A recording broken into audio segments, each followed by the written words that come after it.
So these are the two front seats. I'm going to show you them swiveling around, and I'm going to set up the table so you can have this as the dining area. You don't forget, you can also set it up at the back so you can have the back as the dining area. We don't do that. We just leave that for the couch and watching TV and so on, and we use this. So it's nice and simple. Just push the front of the seat down, pull the control all the way forward. There's a switch underneath to swivel it. Once it's swiveled into position, just simply push it back. Swap over to the next one. Same again. Put the seat down, pull it forward, swivel, turn it around, push it all the way back. Two seats are now nice and comfortable. Table, there's a little plug in the floor. Pull the plug out, put it somewhere safe. Behind here we have the handle, or the table leg I should say. Put the table leg inside. The table is stored right here out of the way.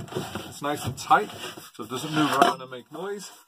It's got a hole at the bottom, sits straight on the top. You can swivel it around in either direction. Sit down, one person here, and you have a nice dining table. So I've taken the big table off and it can sit behind here out the way. And this is the cocktail table, also comes with it. And we keep that stored just inside this doorway. It's nice out the way place. Same thing applies, circle on the bottom, just slide it over the top. You can now sit here, have a cocktail, nice small table instead. You can swap over either seat, nice and comfortable. So you can also have this table back here if you like. You can set it up in the same way. You can have the big table or you can have the cocktail table. It sits in exactly the same way. You'll notice underneath, it just needs the bracket, which we do have but we don't use. It's in the cupboard right here, but you have the alternative of setting this table up here.